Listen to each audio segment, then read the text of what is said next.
न दूसरों की निंदा करूंगा, न दूसरों की निंदा सुनूंगा, न कहूंगा न सुनूंगा। पर निंदा पर चर्चा न करूंगा, न कहूंगा न सुनूंगा। गुरुजी, पूज्य गुरुदेव भक्तमाली जी के जीवन में हमने देखा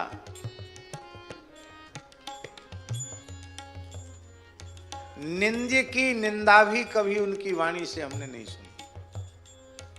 जो निंदा के योग्य है उसकी निंदा नहीं सुनी।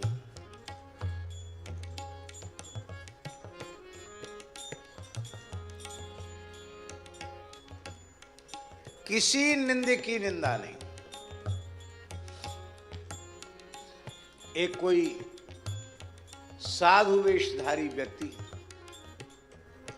आओ बाबा विराजो, इधर बैठ जाओ, मघेरे हनुमान जी वाले बाबा।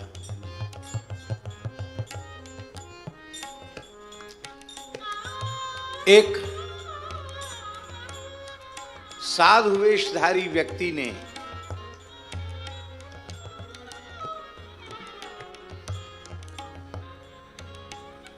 ऐसा काम किया जो साधु वेश के विरुद्ध ही था। वो एक स्त्री के चक्कर में फंस गया और बहुत बड़ा उत्सव होता है बक्सर में, श्री सीताराम विवाह महोत्सव। उसमें उस स्त्री को साथ लेकर पहुंच गया। वहां भीड़ बहुत थी, अलग से कोई कमरा मिला नहीं, तो जहां आम संतों का निवास था वहीं उसको रहना पड़ा। तो वो अपने साथ जिसको स्त्री को लाया था उसको भी वहीं आसन लगवा दिया। पूज्य गुरुदेव भक्तमाली जी श्री सीताराम विवाह महोत्सव समिति के ट्रस्ट के अध्यक्ष थे। तो किसी संत ने महाराज जी को आकर कहा कि महाराज जी देखिए, वेश की सब जगह बदनामी हो रही है और वो इस तरह से संतों के बीच में स्त्री को लेके पड़ा है। महाराज जी, मेरे सामने की बात है गुरु जी, यहाँ आ जाएं, सामने आ जाएं।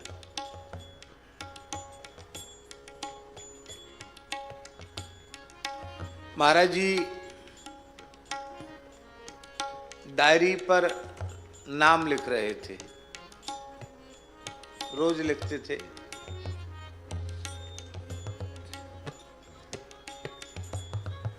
श्री राम श्री राम श्री राम श्री राम श्री राम श्री राम लिखते थे।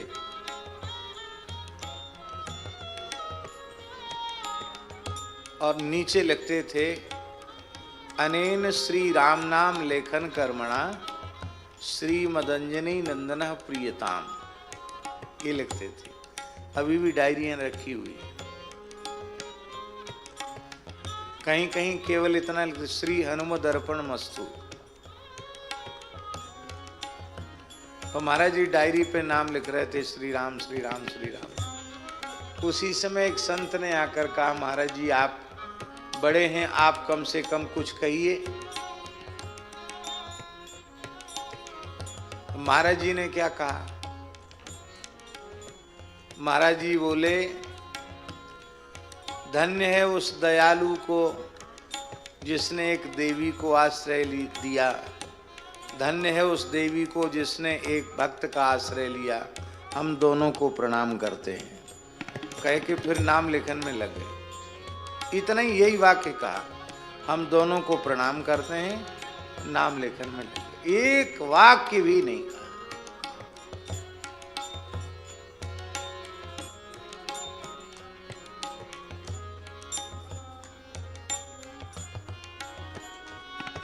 एक बहुत बड़े अच्छे पंडित थे। उन पंडित ने कुछ सनातन धर्म के सिद्धांतों के विरुद्ध कोई बात सभा में कह दी। महाराज जी उस सभा में थे। तो महाराज जी को जैसे कोई एकदम लाल हो जाए, ऐसे कुछ नहीं हुआ।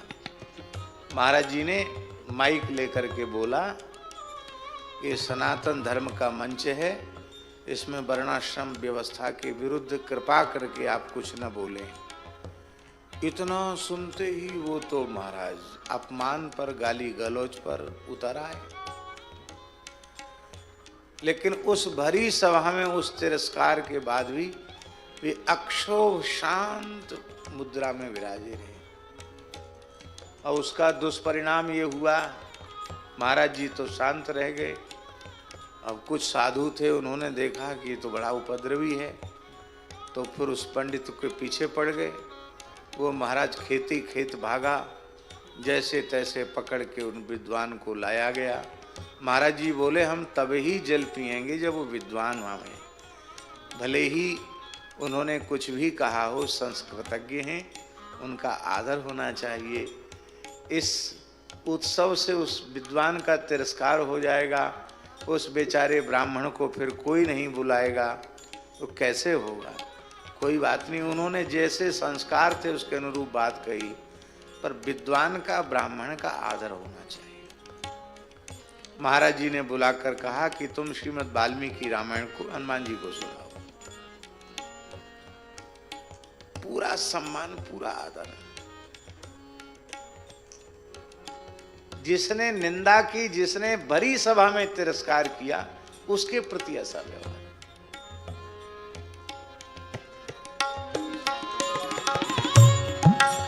परुष बचन अति दुषह श्रवण सुनी, तेहि पावक ना दहूंगो,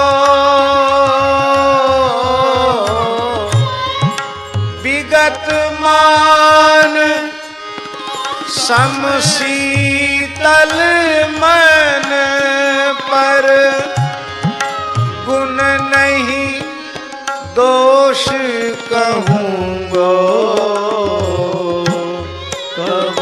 पर गुण नहीं दोष कहूंगो, कब याही रहनी रहूं, कब कहूं। परिहर देह जनित चिंता दुख, परिहर देह जनित चिंता दुख, सुख समबुद्धि सहूंगा, दुख सुख समबुद्धि सहूंगा,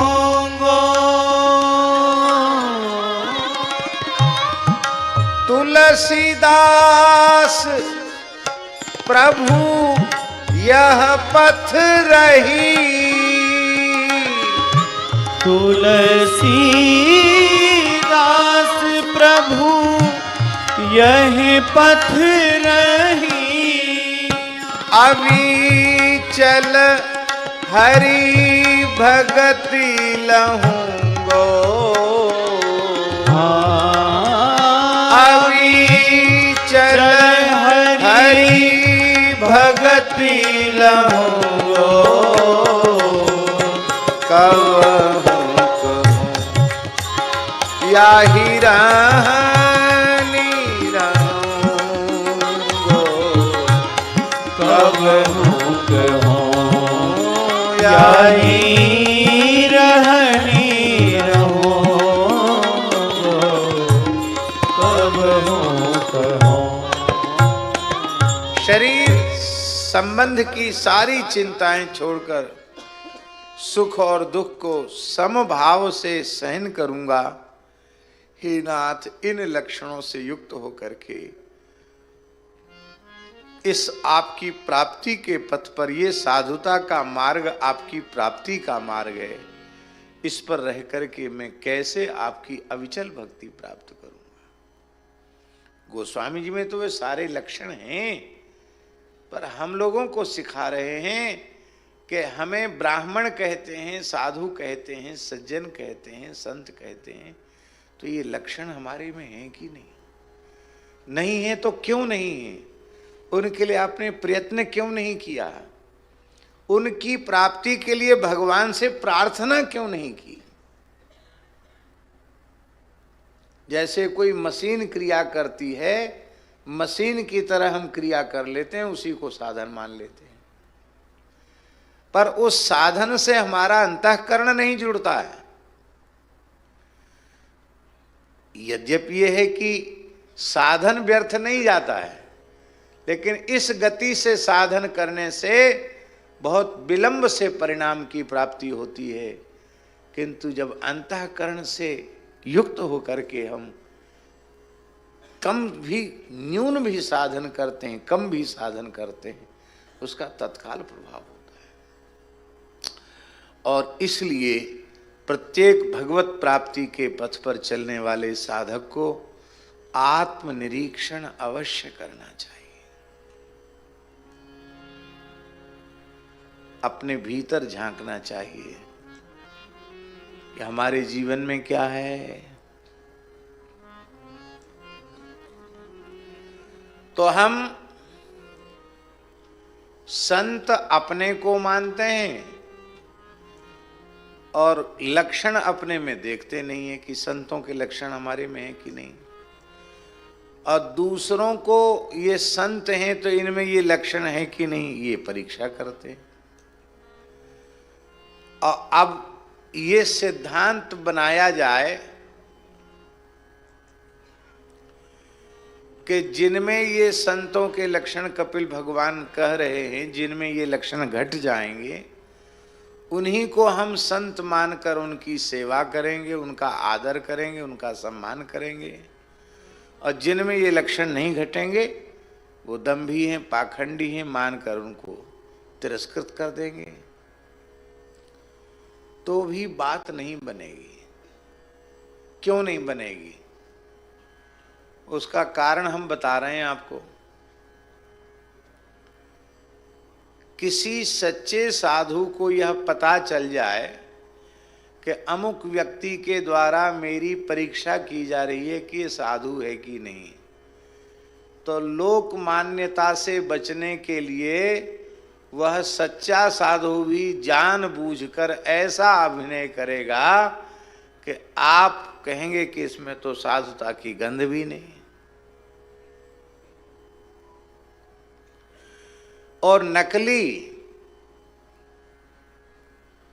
जो एक उत्तम कोटि के अभिनेता हैं, वो इतना बढ़िया अभिनय कर देंगे, करुणा का, क्षमा का, दया का, प्रेम का इतना बढ़िया अभिनय कर देंगे, इन लक्षणों की भी इतनी बढ़िया नकल कर देंगे कि हैं दंभी पाखंडी पुरुष, पर बाहर से इतना बढ़िया प्रदर्शन कर देंगे कि आप उनको संत मान लेंगे।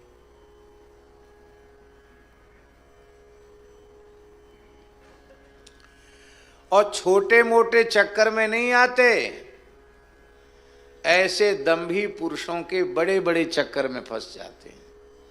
हनुमान जी ज्ञानी नाम अग्रगण्यम हैं, बुद्धिमताम वरिष्ठम हैं, वो भी काल नेमी के चक्कर में फंस गए।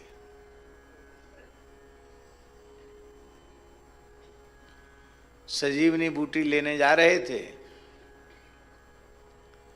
मृत संजीवनी औषधि लेने जा रहे थे,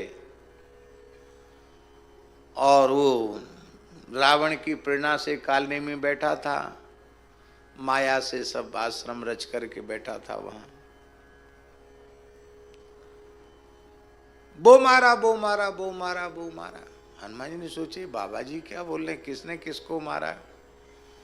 तो हनुमान जी को जिज्ञासा हुई, बो मारा, बो मारा, बो मारा, किसने किसको मारा? अरे बोले छेड़ो मत, राम रावण युद्ध हो रहा है, मैं यहाँ बैठकर अपनी ज्ञान बल से, अपनी दिव्य दृष्टि से सब कुछ देख रहा हूँ, अब तक जो कुछ हुआ था उसने सुना दिया, राम कथा सुना दी। राम कथा ही तो है वो, रणलीला है भगवान की।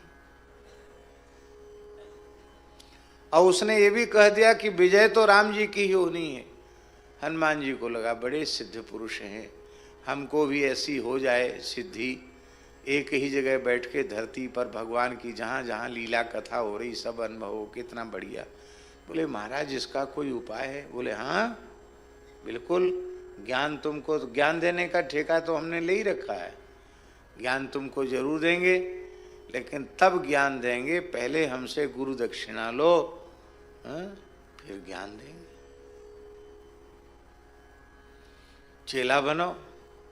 ओ हनुमान जी जैसे बुद्धिमताम वरिष्ठम ज्ञानिनाम अग्रगण्यम चेला बनने तक के लिए राजी हो गए। स्नान करने गए थे बापी में, वहां मकरी ने पैर पकड़ा, उसको उन्होंने पछाड़ा। वो शापित अप्सरा थी, उस अप्सरा ने मुक्त होते समय कहा मुनि न हो यह निश्चर घोरा, ये महात्मा नहीं है, ये तो घोर राक्षस है, कालनेमी है। तो श्री हनुमान जी लौट के आए, बोले आपका सिद्धांत ये है कि पहले दीक्षा देते हो बाद में ज्ञान होता है, और हमारा सिद्धांत ये है कि हम गुरु जी को दक्षिणा पहले देते हैं, ज्ञान पीछे लेते हैं।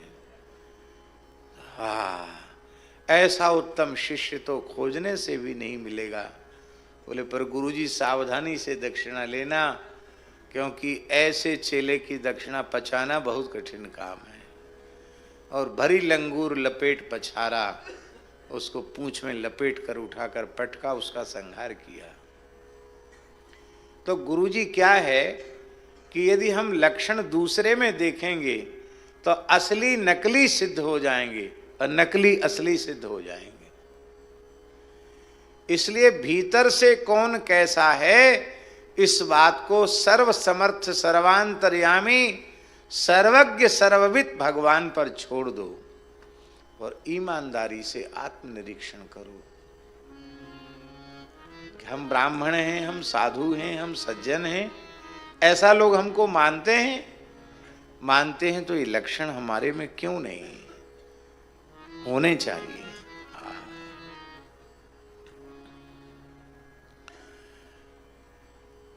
कितने इतिहास हम आपको सुनावे। श्री निम्बार्क संप्रदाय के परम सिद्ध संत श्री काठिया बाबा जी महाराज, श्री रामदास जी काठिया बाबा भगवत प्राप्त जीवन मुक्त सिद्ध संत थे, जिनका पुराना काठिया स्थान है। बड़ा चमत्कारिक जीवन चरित्र है उनका। हमारे पूज्य श्री व्यासनंदन जी तो भली भांति उस परंपरा को अच्छी प्रकार से जानते हैं।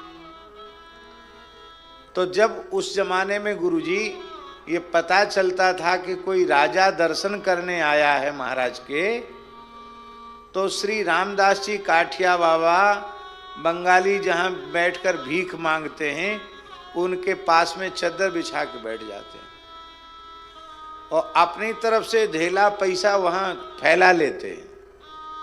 तो राजा महाराज आते, अरे बोले इसके बारे में बड़ी सुनी थी, बड़े महात्मा है, तो भिखारी है। वो चला जाता। तो वो जो पैसा लेके आते खुद अपनी तरफ से वो हम भिखारियों में बांट देते और कपड़ा झाड़ के कहते हैं राजा गया माया गई, और फिर अपने स्थान पर चले जाते। अलवर जिले में 2 संत रहते थे, सत्य घटना है। आज भी वो जंगल का क्षेत्र है जो भरथरी की गुफा जिधर है, यहाँ की बात है। गुरु और शिष्य 2 रहते थे, दोनों ही सिद्ध थे। गुरु भी उच्च कोटि के महापुरुष थे, शिष्य भी उसी कक्षा तक पहुंचे हुए थे, बहुत अच्छे संत थे। धीरे धीरे लोगों में प्रसिद्धि बढ़ी और जंगल में लोग उनका दर्शन करने आने लगे। यद्यपि वो असंग थे, कोई आवे ना आवे उससे उनको कोई लेना देना नहीं, पर फिर भी लोग आने लगे। धीरे धीरे बात अलवर के राजा के कान तक पहुंची। तो राजा ने कहा कि इतने अच्छे महात्मा हमारे ही राज्य में जंगल में रहते हैं, इतने समय से तो चले उनका दर्शन करके आवे। तो राजा हाथी पर बैठा और चला जंगल की ओर। तो महात्मा का जो निवास था वो ऊंचे टीले पर था, माने पहाड़ी जैसी पर था। वहीं पर्णकुटी बनी थी, कुछ सघन वृक्ष लगे हुए थे, वहीं उनका धूना था महात्मा का। तो उनको दूर से दिखाई पड़ गया कि हाथी पर बैठकर कोई आ रहा है। तो महात्मा अपने शिष्य से बोले कि देखो बच्चा, भगवान की माया हाथी पर बैठकर आ रही है। क्या कहा?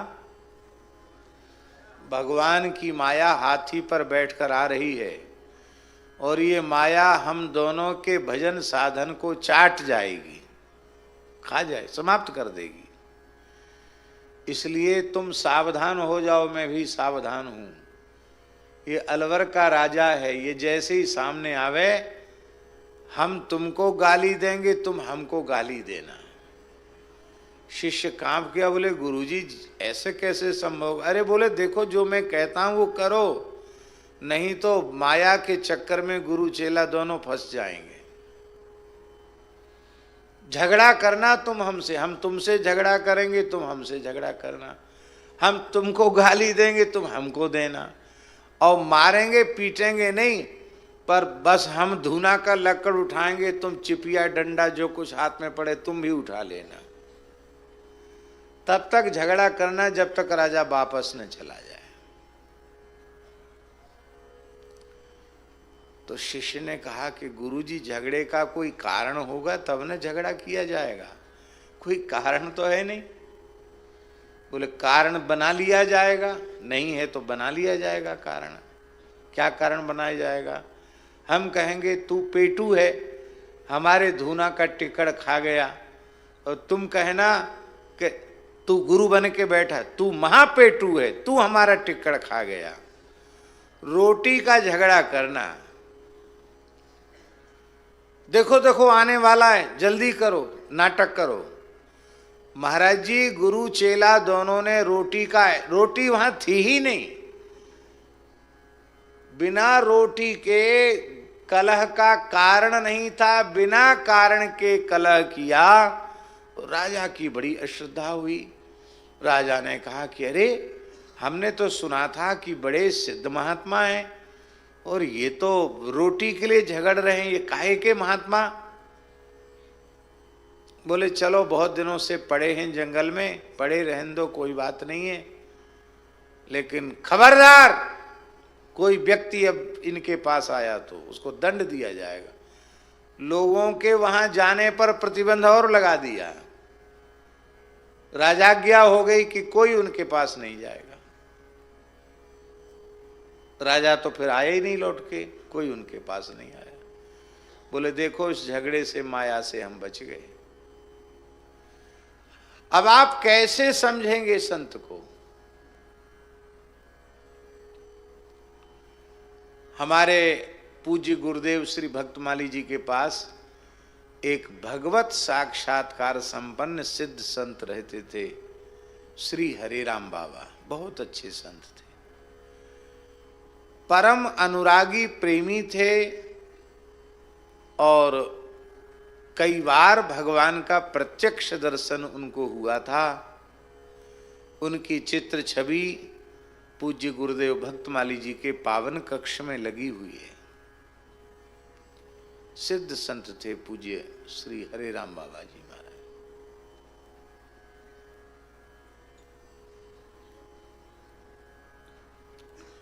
कितनी घटनाएं उनके जीवन की ऐसी हैं जो एकदम अलौकिक घटना है। कभी कभी हमने किसी किसी प्रसंग में उनको सुनाया है।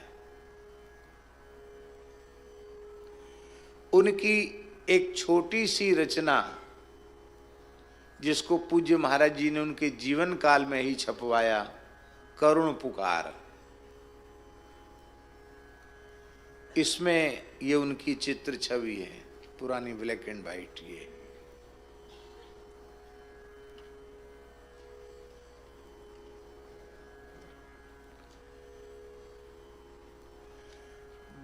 विरह के, प्रेम के भाव में सने हुए उनके पद हैं।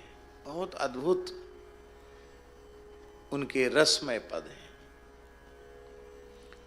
थे तो बहुत, लेकिन जितने महाराज जी को उपलब्ध हो सके उतने महाराज जी ने उनको, ये सुरक्षित रह जाएं इसके लिए महाराज जी ने छपा दिया। बाबा अहरनिश नाम जप करते थे। नाम ही उनका प्राण था और बाहर से व्यवहार इतना कठोर करते थे कि आप समझ ही नहीं सकें कि महात्मा है। और उनकी स्थिति कैसी थी, कुछ बातें सभा में कहने की नहीं होती हैं, लेकिन फिर भी गुरुजनों की मंगलमयी उपस्थिति में हम अत्यंत विनम्रता पूर्वक निवेदन कर रहे हैं। वो महाराज जी से इतना प्रेम करते थे कि वो आसन तो रखते थे जमुना मंदिर में, पर विश्राम करते थे। ज़्यादा से ज़्यादा स्नान ध्यान करने वहाँ जाते, बाकी ज़्यादा समय महाराज जी के पास रहते थे, भक्तमाली जी के पास। तब उनका तो आसन छोटी सी जगह में रहता था महाराज जी का, सामने छोटी जगह, उसी पर हमारा आसन रहता था। तो उसी में वो हम जहाँ लेटते थे वहीं वो लेट जाते थे। अब दूसरी जगह नहीं तो कहाँ जाएं, तो हरे राम बाबा के साथ ही हम लेट जाते। फिर कुछ ना कुछ उनका बच्चा पानी ले आ, बच्चा ये काम कर दे, वो तो उनकी सेवा भी, बच्चा पैर दबा दे, कभी पैर भी दबा देते थे। वृद्ध थे। तो हम सोए हुए थे, निद्रा में, गंभीर निद्रा में थे, और रात्रि का 1-1:30 बज रहा होगा शायद। और स्वप्न में हमको बहुत दिव्य श्री हनुमान जी का दर्शन हुआ। विशाल काय हनुमान जी हैं, इतने बड़े बड़े, इतने बड़े बड़े, एकदम तपे हुए स्वर्ण की कांति को लज्जित करने वाली बहुत झब्बादार रोमावली है। मणियों से जटित आभूषण हैं, शरीर से बहुत दिव्य प्रकाश निकल रहा है। और हनुमान जी कीर्तन कर रहे हैं, ताली बजा करके कीर्तन कर रहे हैं। उनकी बड़ी बड़ी दाढ़ें, दांत बड़े बड़े, मुकुट धारण किए हुए, बड़ा अद्भुत स्वरूप हनुमान जी का। तो उसको देख करके, बालक ही तो थे हम डर गए। इतने बड़े हनुमान जी, ऐसे डर गए। अरे भीमसेन उनका स्वरूप देख करके डर गए, तो हम क्या हैं? हम तो कुछ भी नहीं है। महाभारत में वर्णन है। तो जैसे ही हम डरे, भयभीत हुए, तो हम तो स्वप्न में ये देख रहे हैं। और पूज्य बाबा सोते बहुत कम थे, ऐसे तकिया के सहारे टिक कर के नाम जप कर रहे थे। उन्होंने तुरंत मेरी छाती पर हाथ फिराया, बच्चा पंडित डर गया। मैंने नेत्र खोले, बच्चा डर गया, आज तुझे साक्षात हनुमान जी का दर्शन हो गया है। देख, डरना नहीं, मैं निरंतर राम नाम लेता हूँ, हनुमान जी मेरे सामने रहते हैं निरंतर। आज उनकी झलक तुमको मिल गई है, सो जाओ। उसके बाद तो फिर बार बार इस प्रकार की अनुभूतियां शुरू हो गई। ये इसलिए हम निवेदन कर रहे हैं कि उनकी आध्यात्मिक कक्षा ऐसी थी कि उनकी सन्निधि मात्र से एक साधन विहीन व्यक्ति को ऐसी अनुभूति हो गई।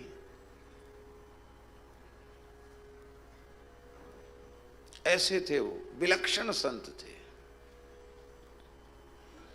और उनकी इस पुस्तक को पढ़ करके एक दिल्ली से माताजी आई, बोले ये संत अभी हैं? हमने कि हाँ हैं। भगवत प्राप्त संत है? हमने कि हाँ हैं। तो मुझे दर्शन कराओ। तो हम दर्शन कराने ले गए। 104 वर्ष की आयु में उन्होंने अपने देह का त्याग किया। वृद्ध तो थे ही, वो कपड़े पड़े भी ज़्यादा नहीं पहनते थे, अब तो बहुत वृद्ध हो गए थे, तो कूल्हा टूट गया था, तो कपड़ा ऐसे ही सामने रख लेते थे, बार बार कॉपीन कौन बांधे।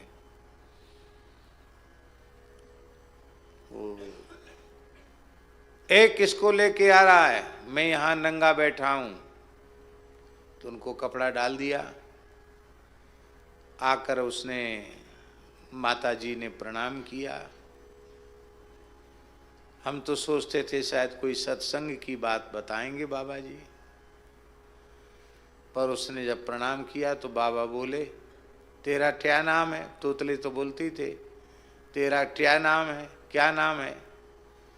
तो उसने अपना नाम बताया। क्या काम करती है? तो उसने कहा छोटी मोटी कोई नौकरी करती हूँ। अच्छा, और कौन कौन है तेरे घर में? बोले मेरे पिताजी जल्दी चले गए थे, घर का भार मेरे ऊपर आ गया, मैंने सब घर संभाला। तो तेरी शादी हुई कि नहीं हुई? तो उसने कहा मेरे पिताजी पधार गए थे, तो मैंने ही पिताजी वाला भी कर्तव्य और माँ को भी सहारा दिया, तो मैं विवाह नहीं किया। इतना सुनते ही बाबा हाथ जोड़ के कहते, देवी मैं तो बुढ़ा हो गया हूँ, अब ब्याह के लायक नहीं हूँ, तेरे हाथ पैर जोड़ता हूँ, तू यहाँ से जा। वो नाराज हो गई, बोले आप कैसी बात करते हो, इतने वृद्ध संत हो करके, मैं आपकी बच्ची के समान हूँ, आप कैसी बात करते हो? बाबा बोले तुमको किसी ने बहका दिया है कि मैं साधु हूँ। मैं साधु नहीं हूँ, मैं गुंडा हूँ, गुंडा। संत साधु सेवा करने से पुण्य मिलता है, गुंडे बदमाशों की सेवा करने से पुण्य नहीं मिलता है। ले जा ले जा ले जा। तो शायद 50 रुपया 100 रुपया दिया था उसने, और एक पैकेट सेव फल, तो फल भी वापस कर दिए, उसकी भेंट भी वापस कर दी। अब वो लेके चली भी गई।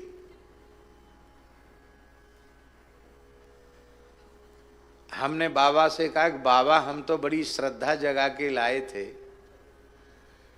हैं? क्योंकि बाबा दक्षिणा रखते नहीं थे, हम लोगों को ही दे देते थे कि भाई कुछ फल भी भगवान को भोग लगेगा तो हम लोग प्रसाद पाने को मिलेगा। वो आपने उसको भगा दिया। बाबा ने हाथ जोड़कर कहा, बच्चा काले मूड की माया से भगवान बचावे। मन की बाबा आप तो वृद्ध हैं। बोले मैं वृद्ध हूं, पर यहाँ रहने वाले सब वृद्ध नहीं हैं। विरक्तों के यहाँ स्त्रियों का आना जाना अच्छा नहीं है। लोग क्या कहेंगे, वृद्धावस्था में बाबा जी स्त्रियों से घिरा हुआ है। भेष की मर्यादा रखनी है। अब एक ही बार में मैंने फांस काट दी, अब दोबारा नहीं आएगी। तो हमने कहा बाबा कहीं दोबारा आ गई तो? बोले अब की बार गाली दूंगा। हमने कहा तीसरी बार आ गई तो डंडा रख, बोले डंडा मारूंगा। हमने कहा डंडा खा के भी आ गई तो? इतना सुनते ही बाबा रोने लग गए। बोले ऐसी श्रद्धा यदि संत के प्रति होगी तो भगवान कैसे मिलते हैं उसको साधन बताऊं। ये बात हम इसलिए कह रहे हैं, आप कैसे पहचानोगे कि ये संत हैं? इसलिए सबको संत मानो, अपने में संत के लक्षण देखो, हमारे में संत के लक्षण हैं कि नहीं हैं, तो क्यों नहीं है, और उसके लिए हमें क्या करना चाहिए, क्या लक्षण हैं संतों के। तितिक्षवः कारुणिका सुहृदः सर्वदेहिनां अजात अजात शत्रवः शांता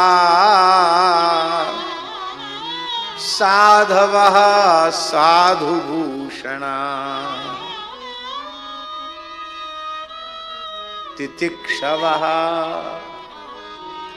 तितिक्षव का अर्थ टीकाकारों ने लिखा है क्षितिवत सहनशीलाः, धरती के समान जो सहनशील हैं।